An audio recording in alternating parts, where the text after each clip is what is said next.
ಎಲ್ಲರಿಗೂ ನಮಸ್ಕಾರ. Welcome to my channel. ಎಲ್ಲರಿಗೂ ಶ್ರೀ ರಾಮನವಮಿಯ ಶುಭಾಶಯಗಳು. ರಾಮನವಮಿಯು ಹಿಂದೂಗಳ ಪವಿತ್ರ ಹಬ್ಬವಾಗಿದೆ. ಈ ದಿನವನ್ನು ರಾಮನ ಭಕ್ತರು ಅತ್ಯಂತ ವೈಭವದಿಂದ ಮತ್ತು ಸಂತೋಷದಿಂದ ಆಚರಿಸುತ್ತಾರೆ. ಈ ದಿನ ವಿಷ್ಣು ರಾಮನಾಗಿ ಮಾನವ ರೂಪದಲ್ಲಿ ಭೂಮಿಯ ಮೇಲೆ ಅಯೋಧ್ಯೆಯ ರಾಜ ದಶರಥನ ಮತ್ತು ತಾಯಿ ಕೌಸಲ್ಯೆಯ ಮಗನಾಗಿ ಅವತರಿಸಿದನು. ಈ ದಿನ ದೇಶ ವಿದೇಶಗಳಲ್ಲೂ ಜನರು ರಾಮನ ಜನ್ಮದಿನವನ್ನು ಆಚರಿಸುತ್ತಾರೆ. ಶ್ರೀರಾಮನು ನೀತಿ, ಶೌರ್ಯ, ಧೈರ್ಯ ಮತ್ತು ಸತ್ಯದ ಸಾಕಾರ ದೇವನಾಗಿದ್ದಾನೆ. ಶ್ರೀರಾಮನ ಎಲ್ಲ ಭಕ್ತರು ಅವನಿಗೆ ತಮ್ಮ ಪ್ರಾಮಾಣಿಕ ಪ್ರಾರ್ಥನೆಗಳನ್ನು ಸಲ್ಲಿಸುತ್ತಾರೆ ಮತ್ತು ಭಗವಂತನ ಆಶೀರ್ವಾದವನ್ನು ಪಡೆಯಲು ವಿವಿಧ ಧಾರ್ಮಿಕ ಮತ್ತು ಆಧ್ಯಾತ್ಮಿಕ ಚಟುವಟಿಕೆಗಳಲ್ಲಿ ತಮ್ಮನ್ನು ತೊಡಗಿಸಿಕೊಳ್ಳುತ್ತಾರೆ.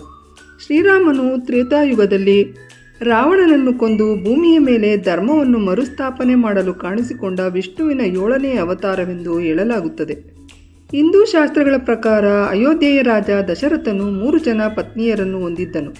ಆದರೆ ಅವನು ಆ 3 ಜನ ಪತ್ನಿಯರಿಂದಲೂ ಯಾವುದೇ ಸಂತಾನವನ್ನು ಪಡೆದುಕೊಂಡಿರಲಿಲ್ಲ. ಮಕ್ಕಳನ್ನು ಪಡೆದುಕೊಳ್ಳುವುದಕ್ಕಾಗಿ ಅವನು ಸಾಕಷ್ಟು ಪೂಜೆ ವ್ರತಗಳನ್ನು ಮಾಡತೊಡಗಿದನು. ಆದರೂ ದಶರಥನಿಗೆ ಸಂತಾನ ಭಾಗ್ಯ ಪ್ರಾಪ್ತವಾಗಲಿಲ್ಲ. ಆದ್ದರಿಂದ ದಶರಥನು ತನ್ನ ಗುರುಗಳಾದ ಮಹರ್ಷಿ ವಸಿಷ್ಠರು ಸೂಚಿಸಿದಂತಹ ಪುತ್ರಕಾಮೇಷ್ಟಿ ಯಾಗವನ್ನು, ಅಶ್ವಮೇಧ ಯಾಗವನ್ನು ಮಾಡುತ್ತಾನೆ. ಯಾಗ ಪೂರ್ಣಗೊಂಡ ಬಳಿಕ ದಶರಥನ ಪತ್ನಿಯರಿಗೆ ಪೂಜೆಯಲ್ಲಿ ನೈವೇದ್ಯವಾಗಿಟ್ಟ ಪಾಯಸವನ್ನು ಸೇವಿಸಲು ನೀಡಲಾಯಿತು. ಈ ಪ್ರಸಾದವನ್ನು ಸ್ವೀಕರಿಸಿದ ಸ್ವಲ್ಪ ಸಮಯದ ಬಳಿಕ ಆತನ 3 ಜನ ಪತ್ನಿಯರು ಗರ್ಭಿಣಿಯರಾಗಿ 4 ಮಕ್ಕಳಿಗೆ ಜನ್ಮವನ್ನು ನೀಡುತ್ತಾರೆ. ಆ 4 ಜನ ಮಕ್ಕಳೇ ರಾಮ, ಲಕ್ಷ್ಮಣ, ಭರತ ಮತ್ತು ಶತ್ರುಘ್ನ. ದಶರಥ ಮಹಾರಾಜನ ಮೊದಲನೇ ಹೆಂಡತಿಗೆ ಜನಿಸಿದ ಮಗನೇ ಈ ರಾಮ. ಅಂದಿನಿಂದ ಶ್ರೀರಾಮನ ಜನ್ಮದಿನವನ್ನು ಎಲ್ಲ ಹಿಂದೂ ಭಕ್ತರು ದೇಶಾದ್ಯಂತ ಬಹಳ ಉತ್ಸಾಹದಿಂದ ಆಚರಿಸುತ್ತಾರೆ. ಈ ಪವಿತ್ರ ದಿನದಂದು ಜನರು ಹೋಮ, ಹವನ ಮಾಡುತ್ತಾರೆ. ರಾಮನ ಮಂತ್ರಗಳನ್ನು, ರಾಮಾಯಣವನ್ನು ಪಠಿಸುತ್ತಾರೆ.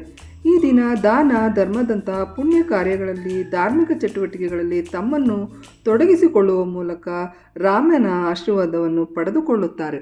ಈ ದಿನದಂದು ಎಲ್ಲ ದೇವಸ್ಥಾನಗಳಲ್ಲೂ ವಿಶೇಷ ಪೂಜೆ, ಅಲಂಕಾರ ಹಾಗೂ ಪ್ರಸಾದವಾಗಿ ನೀರು ಮಜ್ಜಿಗೆ, ಪಾನಕ, ಹೆಸರುಬೇಳೆಯನ್ನು ಜನರಿಗೆ ಹಂಚುತ್ತಾರೆ. ಎಲ್ಲರಿಗೂ ಶುಭವಾಗಲಿ. ಧನ್ಯವಾದಗಳು.